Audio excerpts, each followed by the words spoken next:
On today's show, the Dallas Mavericks bring in two new guys, one yesterday and one of them literally the day of the game. And they contribute in a big win for the Mavs. And one of them closed the game for the Mavs. Is that more telling about the Mavs roster or more telling about Marquis Chris? Plus, Dirk on the broadcast will have all kinds of drops and all kinds of fun new things. We'll talk about how Dirk did on the broadcast. Talk on today's Locked On Mavs. I'm Luka Doncic, and this is Locked On Mavs Podcast. Dallas Mavericks are NBA champions.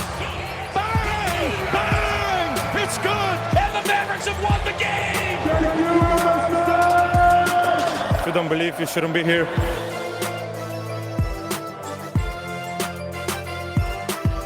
And welcome. You are locked on to the Dallas Mavericks. My name is Nick Angstadt, media member and NBA channel manager for the Locked On Podcast Network. And joining me, as always, my co-host, contributor, writer, Mavs.com, the Dirk dude, the one more thinking. What you got for me, Isaac Harris? There's something so soothing about Dirk's voice. Oh, it was amazing. That it's just like, can I record you reading A Night Before Christmas?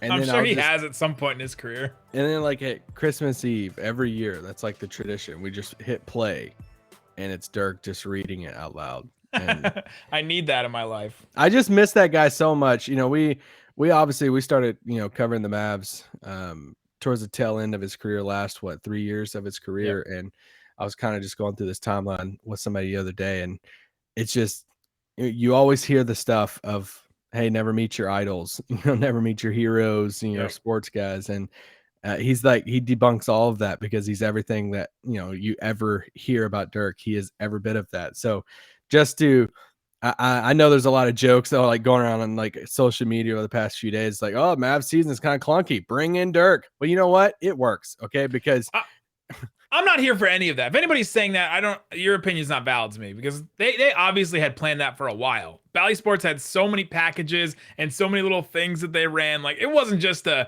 Mavs season's going bad, let's bring in Dirk. Like, they knew this was coming for a little while. Come on.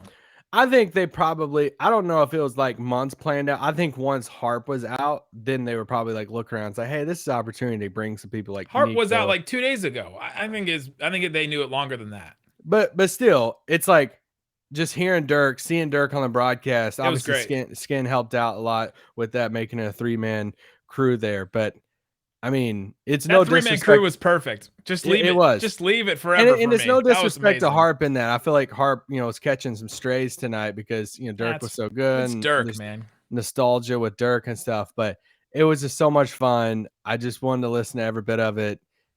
He pulled off the story some, but also talking about the game, and he just sprinkled acting like a fan, like when someone would throw up a 3, like just all that kind of stuff. I love that guy. The thing that made Dirk so great, and by the way, we're talking about Dirk because he was on the broadcast tonight. He filled in for Derek Harper. He was on the Mavs broadcast with Jeff Skinwade and Mark Followill. Obviously, Mark Followill went from one person in just him solo in the first Minnesota game to then 3 people in the in this Minnesota game, but Dirk filled in. The thing that set Dirk apart, I think, was he could call fouls before they happen. He's like, oh, they're gonna call that a foul. Boom, and he called it a foul. Or toe on the line. He's gonna call that. Like, he just called things because he can see stuff, because he's watched so much NBA basketball and seen so much happen in his career that he knows exactly what's gonna happen like late in a close game. And it was a little Romo-esque if you follow the NFL. Yeah, it was. And just, him laughing, him. The interaction after the game with him and Dodo was so much fun. And Dirk calling out Cat at the beginning, a little jab at him. Oh my gosh. I laughed so hard.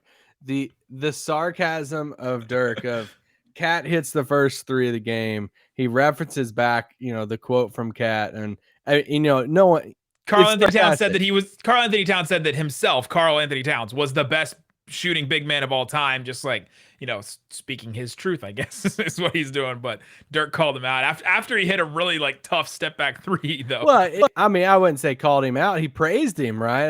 True. In his own Dirk way. It was a praise of, hey, that's the greatest shooting big man in the world right there. And it was just perfect Dirk sarcasm in it. And I love that guy. And however you feel about the roster in this standpoint, he can still talk about a lot of the guys on the roster because he played with a lot of the guys on the roster, for better or worse. And so, like him even talking about JB in this, and how he used to call him like an old soul, basically, and just how he plays the game, mid range, and joking around with Dorian after the game, and how the play of the game was Dorian getting blocked, and it was just fun, and how Dorian like lit up. I think that was one of the more telling things of when Dorian gets on the head mic. And he hears Dirty. He's like, Dirty! And he's just like hyped up. And it's like, man, that literally everybody loves this guy. I don't know anybody who doesn't like Dirk. Who? Maybe LeBron and Wade. And oh, I guess, yeah. If you lose to somebody superior to you, then yes, sir. That's what you do. We got some new drops. We got this one. Yes, sir. That's what you do. And then my new favorite drop that we have. Hot man, the hot player. Hot player. Dirk said JJ Barea used to say that all the time, but Dirk was dropping that for Jalen Brunson because, man, Jalen Brunson, if we're just going to focus on the game now, Jalen Brunson showed up for the Mavericks when they absolutely needed him to. No Luka Doncic, no Kristaps Porzingis, no Tim Hardaway Jr., no Reggie Bullock, no Maxi Kleber. That's essentially a starting five. That could be the closing lineup in a playoff series. Right. Like that's their closing lineup. That could be a starting lineup. They're missing all those guys. Plus Josh Green, Willie Cauley-Stein, Eugene Omoruyi also out. A bunch of dudes were out for the Mavericks in this one because of COVID and because of injuries for Luka, KP, and Omoruyi. Luka is out for his 5th straight game now. And Jalen Brunson stepped up exactly when he needed to. In the ways that he didn't in the first game, he did in this one. He played 40 minutes. Scored 28 points, 6 assists, 3 steals for him, hit 3 threes, hit some free throws. He hit big clutch buckets. And anytime D'Angelo Russell was on him, he just smelled blood in the water and went straight at that man because he was like, I'm not having it. And hit a couple of big buckets, including 4 free throws in the 4th. And that's what really sealed it for the Mavs. Are we sure that Brunson's not better than Russell? D'Angelo Russell? I think Jalen Brunson's better than D'Angelo Russell. I think Russell doesn't get talked about enough as far as one of the worst contracts in the league. Like he went 1 of 11 tonight, 4 of 18 from the field, and I'm like, nah, bro. Like there was a time when Skin praised his hair, and Skin said that his hair looked like Ram's horns. Yeah. And I cracked up, but the problem with Russell is that he's like more like Tim Hardaway in the fact that he's real streaky, right? But if he gets real hot, then all of a sudden he just seems unstoppable because he can get off his shot no matter where he is on the court. Really, he can get off that little shot. He isn't super athletic, but he can get that shot off. The problem is, I think I can get a shot off too a lot of times, but it ain't going in. Yeah, but you're not scoring 30, 35 points in an NBA game, right? Like he's actually hitting them sometimes and hitting like 6 threes in a game. And like, hold on, let me look up 30-point games to Russell over the past. He's had a 35, a 30, a 29, a 28 this season. 4? Yeah, I'm not saying he's incredible. I'm just saying that I just don't think he's that good. He's just trash like half the time, and then he's good half the time, right? Like it's the Tim Hardaway Jr. thing again, right? Those guys are streaky. That's kind of what they do. There was too many times watching the Wolves. If I was a fan of them, that I'd be like, why are you shooting? Why is Towns not shooting this ball? I mean, Towns had 14 shots in this game. Russell had 18. That should never ever happen in a game, especially that Anthony Edwards doesn't play in. And I didn't. Yeah, I mean, I don't really care about the Timberwolves, but it's because they're best friends. But Jalen Brunson, man, like, let's go. I mean, we want to see you take advantage of mismatches. He hunted out D'Angelo Russell at times. I mean, I think it was the second half, beginning of the thirds, when they started off in a zone. It's like, all right, we're just going to zone this because you're just eating us alive. And yeah, great game from JB tonight. Absolutely incredible game. He was the head of the snake in this game. Think about this: Jalen Brunson took a starting lineup of Frank Ntilikina, Dorian Finney-Smith, Sterling Brown, Dwight Powell, and went in and beat the Timberwolves with Towns and Russell and Beasley and whatever you think of Russell and them. But man, that's pretty impressive for what Jalen Brunson did to lead the team and then also lead him in scoring and facilitate like that. I think in the second segment, we'll talk about just how this roster was for the Mavs tonight, because when they announced the Mavericks roster or the starting lineup before the game, I immediately thought, and I made a joke about this on Twitter, but I immediately thought of the Mavs fans out there, the group of Mavs fans that have been complaining so much of, I've watched this roster play for 18 years. And it's like, well, here you go. This game is for you, okay? Because we're about to get all these, all these guys and, all these players of Marquis Chris and Theo Pinson and these guys. And it was fun. Like, it was a fun game to watch. They're like, well, I want something different. Well, they got all different up in here. And it was absolutely a different game for the Dallas Mavericks, but they took advantage of it. And coming up, we'll get into the two guys, Marquis Chris and Theo Pinson, that really showed up for the Mavericks. They got signed less than 24 hours before the game and ended up playing and closing the game, why they were so important, and what Jason Kidd told me about Marquis Chris closing out the game ahead of Dwight, ahead of Moses, ahead of Boban, and all that. We'll talk about that coming up. But before we do, Jason Kidd had to make a really big decision. And when you need to make a really big decision, you need some sleep. And what do you do to get that sleep? I'll do anything right now. Tell me what. You need to turn to Calm. Calm is the #1 app for sleep and meditation. They've teamed up with LeBron James to help you train your mind and become the champion version of yourself. Jason Kidd teamed up with LeBron to become a champion version of an assistant coach when he was with the Lakers. So did a lot of other Hall of Famers. LeBron and Calm know that your mind is like any other muscle in your body, but you don't have to be a world champion to learn how to train it. Calm can help you train your brain to sleep better, reduce your stress, and perform at your best.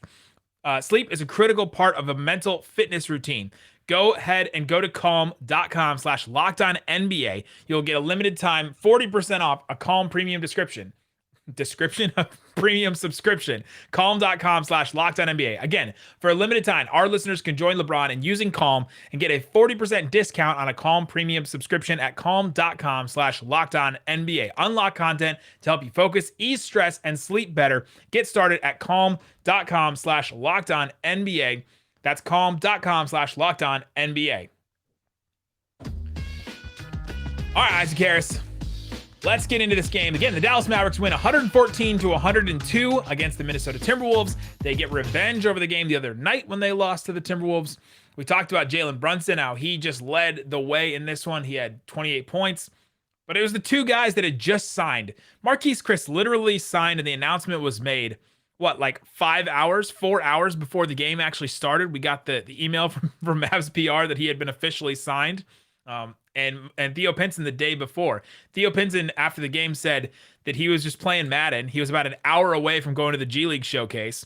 And then his agent was like, don't go anywhere. Don't leave. You're getting signed by the Dallas Mavericks. And he was like, oh, cool. And then he went to Minnesota, and then he was there with the Mavericks in Minnesota. And then he ended up playing in this game. An incredible string of events for him in his life. But what did you see from Pinson and Chris in this game?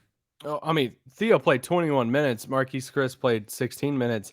He was he joked about it after the game if he thought he was going to get this much run, and he was like, I thought I'd just get some little spurts here and there, but he got more run in this game, and it was a breath of fresh air.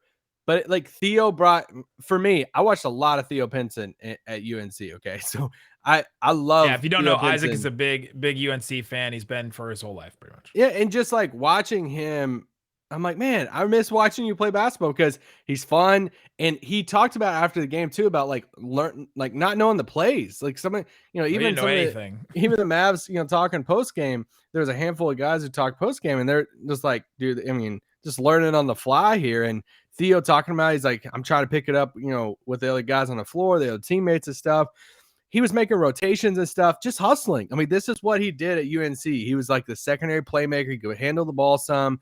Wasn't going to be a, sniper from the outside, but kind of a do-it-all energy type of guy. And that's what he did tonight. What he finished tonight with 7 points, 4 steals, 3 assists, 4 rebounds. That's a do-it-all type of stat line off the bench. And I know the fun part about being a fan is when you see these guys first game, it's like, oh my gosh, start them. We got to do it. This is so much fun. Shoot Sterling Brown into the sun. That's what a bunch of people were saying today. I thought was funny. It's Sterling had a really good game, guys. Yeah, he did. That's the funny part about that game. But for Theo, it's man, Theo and Marquis Chris. I want to, and we'll have a bigger conversation about Chris in a second. But I thought Theo played great, and for the amount of time he's going to be on this team, he keeps on playing like this, does it prove that, hey, I need a spot on this team, because I love watching him out there.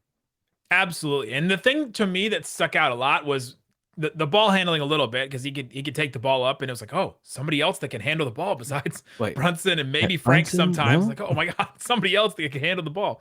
It was the way he moved the ball, right? It was quick. In the first half, when the Mavericks offense was really humming, unless it was just Jalen Brunson isolating on somebody, which is normal for the Mavs offense. But it was the ball movement. It was the ball swinging around and moving around and guys moving. And you have to do that when you have brand new guys and you have a roster that is less talented than the roster that you're playing up against, right? You have to be able to take advantage of moving and hustle and get to a spot and move the ball around, create some movement and some action in order to to get a good shot, because nobody else on that team could get a shot off themselves besides Brunson. And with Luka, it's such a safety net for guys that they just like stick around and stay in one spot. And Luka just isolates and it gets real stagnant real fast. And so the offense just feels real stagnant real fast. But when you don't have that safety net, like Brunson is not that much of a safety net for everybody just yet. He's getting to that point, but he's not that much of a safety net to where guys have to move. And so when the ball was moving around, Pinson was out there just whipping it around. Like he would get the ball, see an open guy, and just dish it over to them, because that gets the defense scrambling. Then all of a sudden, guys are trying to recover really fast, and they're trying to rotate from really far away. And then all of a sudden, you find somebody like Marquis Chris underneath the basket, Moses Brown underneath the basket, somebody in the Sterling Brown in the corner for a three, something like that. And I thought that that's what really stood out about Pinson's game, is his ability to just, okay, I'm gonna make the right pass and make it quick and make it really decisive. And he made, wait for it, a good pass in transition. Wow. We don't that play from him to Dorian Finney-Smith was like, yes, please, just somebody do that, like, make that what? pass. We haven't seen anybody make that pass all year, I don't think. No, the Mavs are never in transition. They're never in the fast break, but in this game they were, because they had a bunch of wings out there. They had Theo Pinson, they had Sterling Brown, they had Dorian Finney-Smith, Frank Ntilikina. Like, they had a bunch of wings out there that were kind of flying around and were able to rotate and able to get to spots. So their defense was picked up a little bit. All that stuff I just said about offense is the same for the defense too. And it was working for him in this game. Well, yeah, and just a reminder, this was the starters tonight: Jalen Brunson, Frank Ntilikina, Sterling Brown, Dorian Finney-Smith, Dwight Powell.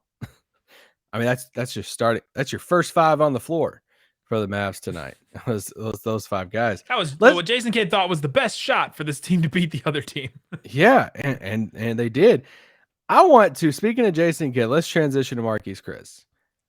I thought this was one of the best Jason Kidd moments so far in the Mavericks era. Me too.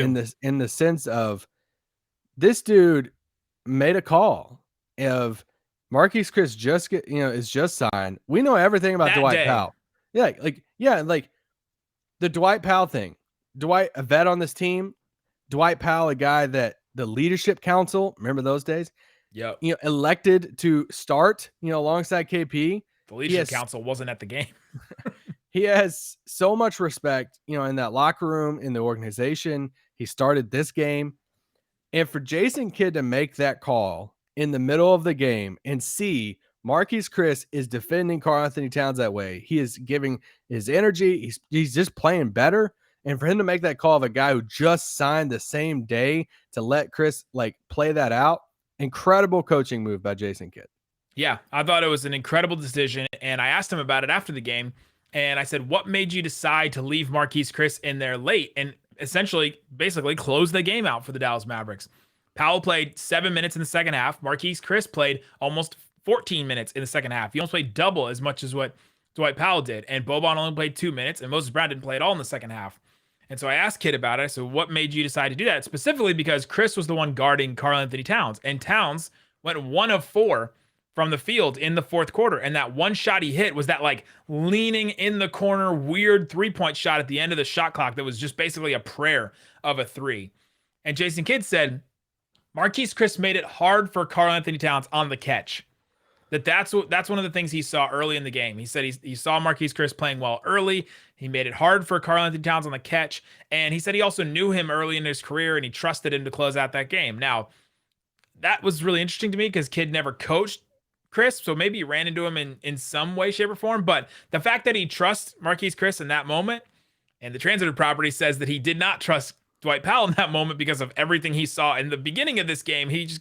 Powell got destroyed by Towns over and over again.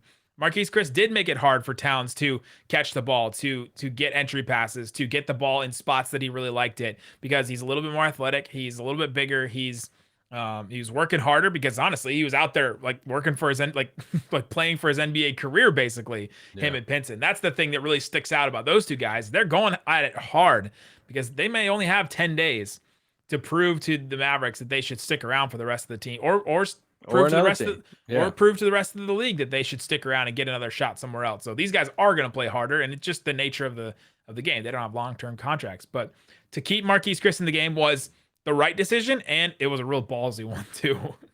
Oh yeah, 100%. And not to put, Moses only played 2 minutes in this game. Boban played 7 minutes, and it's just the fact that he saw a player that they just signed the same day playing well, giving him energy, and is like, I'm gonna ride this out and like let this. I kept on waiting for Dwight to get up off the bench. I'm like, oh, they're going back to bring Dwight back in, and they never did. I'm like, man, hats off for you to that, because Towns was obviously struggling with that. Coming up after the break, we're gonna talk about how Charlie Brown went from his Christmas tree to the Dallas Mavericks. Christmas time is here. Is his name gonna be on the court? Does it say Charles Brown or Charlie Brown? Oh, it better say freaking Charlie. Speaking of Charlie Brown, you want to make some good picks this offseason for in the end. What am I saying? I was trying to make a transition from Charlie Brown. I don't even feel good, and that made me laugh. Like Lucy, who picked up the ball and threw it. Do you want to pick some winning plays here on betonline.ag? You can go ahead and go to betonline.ag. Use the promo code LOCKEDON to receive a 50% welcome bonus on your first deposit. Go there. Bet on some of these games. Now, the NFL, the NBA, everything's all over the place. So there are games almost every night that you can bet on. The 23rd of December, that's that Thursday. Titans versus the 49ers. The 49ers now a 3.5 point favorite. I think that line changed a little bit from yesterday. December 25th, there are now 2 games. The Packers against the Browns, and then the Colts against the Cardinals. Colts against Cardinals is now a pick'em. NFL football on Christmas Day. They're starting to encroach on the NBA's territory here. So you can go make some bets, make some wagers on there. BetOnline.ag is the place to go. Again, use the promo code LOCKEDON to get a 50% welcome bonus. Also, I want to tell you about Built Bar. Should we bring it back, Isaac? Let's do it. Built Bar. Covered in 100% chocolate. Built Bar, protein bar that tastes like a candy bar. So many flavors. Mint brownie. Coconut brownie. Chunk. Some peppermint flavor I don't know. New flavors daily. Candy cane brownie bites. Some of them 4 net carbs. Use the promo code LOCKEDON. Locked15 to get 15% off. Built.com.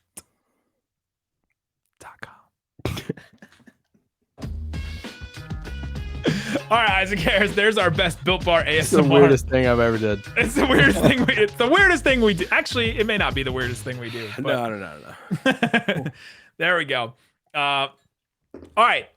Jason Kidd made some decisions. Marquis Chris closed the game out for the Mavericks. Now, the front office has to make some decisions, I think, with these guys. I mean, in an all realistic world here, I know it's one game. I know there's all the jokes on Twitter about, oh, Marquis Chris, will he call his time? Like, in one game, I mean, that's probably, like, that one game from Chris was better than any one game we've gotten from Willie this season, right? Agreed. Yeah, so, I mean, I don't know. I don't even want to touch Willie's situation. I have no clue what is going on there. So, but there was when you look at that center bullpen, and you look at Boban and Dwight and just the bigs that were out there tonight, Marquise did give like an energetic big there that in a weird way, Luka, we'll see if he plays on Thursday against the Bucks. There was some, notion towards that. If he does, I'm like, I kind of want to see Marquise Chris playing with Luka a little bit. Like, I mean, do they connect on a few oops and stuff? I don't know. We're giving Jason Kidd credit for making that decision, but Marquis Chris, like, very clearly was a better option on Towns than Dwight Powell was, or Boban, or Moses Brown, right? It was like a very clear decision. Now it's a ballsy one because of, Dwight Powell, leadership council. He's been on the team forever. He's a vet, all those kind of things. But it was very clearly, and I think it was because he just presented himself as a better option than the options the Mavericks had right now. Some of that due to injury and, KP being out and Maxi being out and all that. Willie Cauley-Stein has been out for personal reasons since November 27th. We're almost a month into Willie Cauley-Stein being out. That's strange to me. There's something going on. We don't know what it is. We're not going to speculate and even guess what we think what we think it is right now. But yeah, that's a decision that the Mavericks may have to make. Now let's wait more than one game. Let's wait more than one game to see, because there's a reason why Marquis Chris wasn't on the team so far this season. But yeah, so we've talked about Marquis Chris, talked about Theo Pinson. Those guys added some stuff. They were just added the day of the game essentially, and they came in, and it was good to see new blood. Yeah, I mean, and they signed a couple more players. We joked about Charlie Brown, and we'll see more reinforcements coming in. We'll see how the Mavericks, shake up the rotation come Thursday. It's the most dominant storyline in the league right now, just where the league's at. Go listen to Adam Silver did an interview on ESPN earlier on Tuesday with, I think, Malika Andrews. Malika Andrews on NBA Today. Yeah, so I mean, go watch that. I mean, we're all watching the same thing that fans are watching, media is. So we're just seeing how the league's going to handle it, and we're watching all these names get pulled up out of the G League and off the street, it feels like, as free agents. And it's like, hey, let's just go play basketball. And this is kind of where the league's at right now. Yeah, the Mavericks have reportedly signed, according to Shams, George King, and then you mentioned earlier, reportedly signed Charlie Brown. Those have not been confirmed yet, and so we'll see if the football gets pulled out from under us if the Mavericks do sign that or don't sign them. But those have been reported, which means probably, if those two are both correct, that probably Maxi and Tim Hardaway Jr. have both tested positive for COVID and will be out for a little bit. Oof. I do want to go back to the game real quick because I want to give Dorian some praise again. Oh yeah. I mean, when you look at the Mavericks losing some bodies over the past few games, and I mean, I feel like Dorian just keeps playing well. I mean, he was the highest plus minus tonight, plus 22, 19 points, 5 assists in this game, 6 boards, 7 of 15 from the field. He had to be a little bit more proactive tonight on the offensive end, and he did great tonight. I love that guy. I will die on that hill of Dorian Finney-Smith, and if it turns out whatever it is, I will die on that hill. Love his it. presence was felt. That's something different. In his career before, he just he first started in the league, he would be a guy that just didn't make mistakes. That was the reason why Carlisle started to give him a bunch of minutes, because he didn't make mistakes. He stayed in there. He played a little defense, and he didn't make mistakes. He didn't force anything. And now he's branched out so much that now he's dribble driving. Like he 5 assists in this game, and it wasn't just swing passes, right? He was actually making some stuff happen. The rebounds, the offensive rebounds, a couple of steals in this game, 19 points for him, and not just on catch and shoot threes. Like he made his presence felt in this game. A couple of big dunks for him in this one. And that's something that he's stepped out a little bit in, and he's had to over the last couple of games, and he's really stepped into a role for the Mavericks. Yeah, he's becoming that heart and soul type of player for the Mavs too, I think. And I think they can really feed off of his energy when he's just screaming, talking on defense. I heard him a lot tonight on the broadcast. And it was cool hearing Dirk talk about him because when we go back to Dorian's rookie season, he's the undrafted guy, doesn't get drafted. I've written on him a couple times, love him, whatever. And just his story. And did you almost say like a son? No, I was just saying whatever. And when Dorian came in as this undrafted guy out of Florida, they had liked him. In the second round, they were just waiting for him to go undrafted. One of the first calls they made to Dorian, they had connections where Dorian played high school ball and all this different stuff. And Dorian comes in as this undrafted guy. Dirk gets hurt early on, and they do the classic.